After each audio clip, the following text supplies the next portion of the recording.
Sir, मैं कई दिनों से आपसे कुछ क्वेश्चन करना चाहता था, लेकिन एक मन में हिचकिचाहट थी कि सर से अगर पूछूं मैं और सर कहीं नाराजगी न दिखा दें, इसलिए मैं अपने बातों को अपने अंदर ही रख लेता था।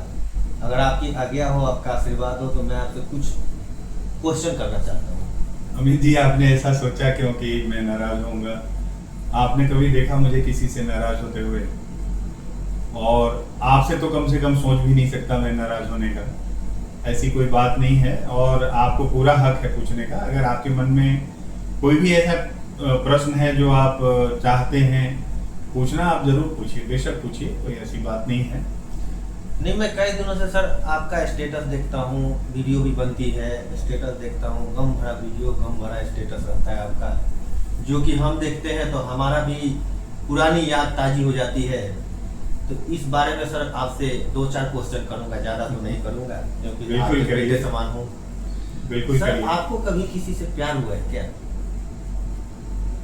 अमित जी, देखिए, ये कॉमन सा क्वेश्चन है, लेकिन ये हकीकत है कि कोई इंसान ऐसा नहीं होता दुनिया में जिसको कभी ना कभी किसी स्टेज पे आके किसी से मोहब्बत ना हुआ हो।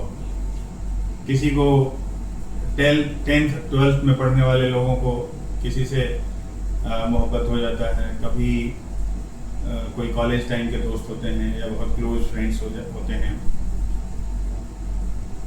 जिंदगी का जो फलसफा है ना, बहुत अजीब फलसफा है अमित जी। आपने देखा था वो पिक्चर पाकीज़ा, जिसमें मीना कुमारी को, राजकुमार को मीना कुमारी से लव अफेयर हो गया था ट्रेन में चलते चलते। बिल्कुल सर। तो हम भी उसके अपवाद नहीं है।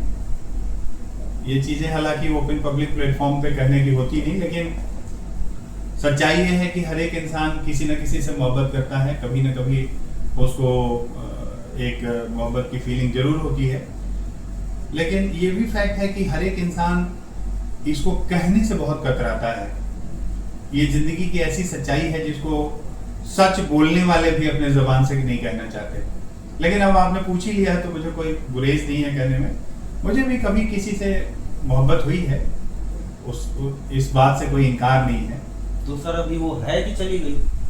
नहीं, वो अपनी जगह पे है, लेकिन हमें है, मोहब्बत तो है उसमें। ऐसा तो जरूरी नहीं है कि उनको पता चले या वो उनको मैं कहने जाऊं, ऐसा भी नहीं है। लेकिन है तो है, उसमें क्या है। ये तो बहुत स्वाभाविक बात है। मोहब्बत हमारी, घर में मेरी बेटी है, उससे भी मोहब्बत है मुझे, वाइफ है मेरी, उससे भी मोहब्बत है, बहनें हैं, माँ थी, उसको भी मोहब्बत करता था मैं। लेकिन एक हमारे लाइफ में भी कभी एक हमारी एक दोस्त ऐसी बनी जिसको मैं बहुत ज़्यादा कुछ कहा नहीं, लेकिन उसके प्रति एक लगाव जरूर डेवलप हुआ और वो लाइफ लॉन्ग रहेगा। इस बात से इनकार नहीं कर सकता। बिल्कुल सर, बिल्कुल सर। प्यार जो होता है वो दूरी होने के बाद भी उतना ही रहता है जितना नजदीकी में रहता है। बिल्कुल, इस बात को तो हम जानते हैं सर, बेखूबी जानते हैं। ये सच है। बिल्कुल सर। मेरा सर अगला क्वेश्चन ये रहेगा सर, ये जो आप सर लिखते हैं और आपका प्रत्येक लाइन हार्ट को सर छूता है। मैं बहुत ये तो बारीकी से नवाजी है अमित जी, बहुत बारीकी से पढ़ता हूँ सर प्रत्येक लाइन आपकी। और मतलब अगर किसी को गम मिला हो, अगर वो आपकी लिखी हुई शायर को पढ़ ले तो और उसकी आंख से आंसू जरूर निकल जाएंगे।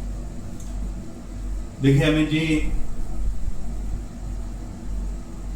कुछ लिखना जो है ना, वैसे तो सरस्वती की बहुत बड़ी कृपा जिस पे होती है वही लिख पाता है। लेकिन जब कभी भी इंसान चोट खाया हो, गम झेला हो, तो उसके लाइफ में ये चीजें स्वाभाविक रूप से निकलती हैं उसके जबान से, उसके पेन से निकलनी शुरू हो जाती हैं।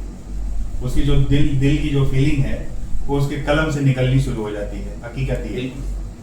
तो मेरे साथ भी कुछ ऐसा ही हुआ। बचपन से वक्त के थपेड़े खाए, परेशानियां झेली, कभी किसी को कुछ, किसी से कोई डिमांड नहीं की, और कोई जिंदगी में मिला भी कहीं तो अपने दिल पे पत्थर रख के चुपचाप निकल गए, कभी जाहिर नहीं होने दिया कुछ भी।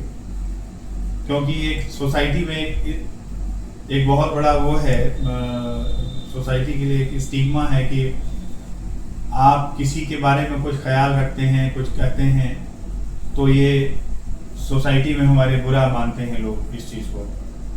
मुझे आज भी याद है हम लोग मतलब उस समय मैं कोई 11-12 साल का रहा होऊंगा। मिसेज गांधी देश की प्रधानमंत्री थी, इंदिरा गांधी, और उन दिनों का जो बड़ा इम्पोर्टेंट मैगजीन हुआ करता था पॉलिटिकल, माया, धर्मयुग, तो एक दफ़ा धर्मयुग में छपा कि इनका धीरेन्द्र ब्रह्मचारी के रिश्ते हैं मिसेस गांधी के साथ। मिसेस गांधी ने कोई प्रतिक्रिया तो दिया नहीं उसमें कुछ भी, क्योंकि ये पब्लिक है, ये कुछ भी कहे, किसी से नाम किसी का किसी के साथ जोड़ देना बड़ा स्वाभाविक बात है आज की दुनिया में। कोई और कुछ कहे या ना कहे, शाबाशी आपको दे या ना दे, ये जरूर कह देगा कि अरे ये तो फलाने से फंस गए, ये तो उसके बारे में ऐसे है वैसे। तो इन चीज़ों के चक्रों में कभी मैं पड़ा नहीं।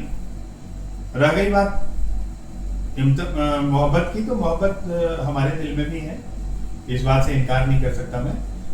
और जो लिखता हूँ इसके पीछे भी कई रीजंस हैं। हम भी कभी किसी के टच में आए, कभी किसी के बारे में ख्याल डेवलप हुआ, वो चीज़ें मैच्योर नहीं हुई, वो चीज़ें अगले आदमी के समझ में नहीं आई, तो अपने रास्ते अलग अलग थे, कोई बात नहीं, लेकिन दिल की फीलिंग कहीं ना कहीं तो उतरेगी। वो यहाँ किताब के पन्नों पर बिखर गई, बस फर्क ये है। सर, मेरा अगला क्वेश्चन आपसे रहेगा कि इतनी भाग दौड़ की जिंदगी में आप इतने बड़े गम लेकर के चल रहे हैं, ये मालिक का आशीर्वाद है कि आप इसको मुस्कुरा के सहन कर रहे हैं, और मालिक का आशीर्वाद आप पे बना रहता है हमेशा। ये तो मैंने बेखूबी नजदीक से देखा है। हमारे सर मेरा एक आखिरी क्वेश्चन रहेगा आपसे कि सर ये जो आप लिखते हैं, इतनी दर्द भरी जो आप लिखते हैं, हाँ, ये सर कैसे लिख लेते हैं? देखिए, मतलब ये वर्ड कहाँ से आते हैं सर? जब दिल में किसी का ख्याल हो तो वर्ड्स स्वाभाविक रूप से आ जाते हैं अमित जी। इसमें आपको ज़्यादा सोचने की जरूरत नहीं होती है। जब आप किसी इंसान के बारे में सोच रहे होते हैं, उसके बारे में एक ख्याल रखते हैं, अच्छा पॉजिटिव ख्याल रखते हैं, तो शब्दों की कमी नहीं होती है आदमी के पास। वो स्वाभाविक रूप से चीज़ें आ जाती हैं और फिर वो पन्नों पर बिखर जाती हैं। तो कोई सर अगर नई ताजी आपने लिखी हो तो एक पेश करिए ताकि हमारे दर्शक भी सुने।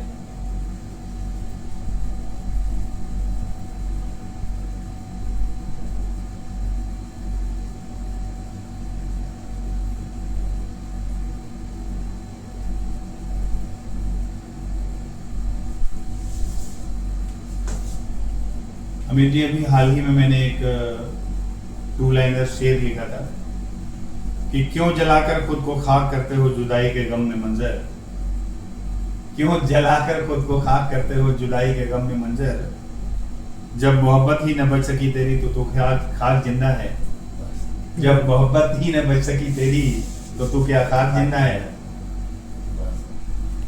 यही तो सर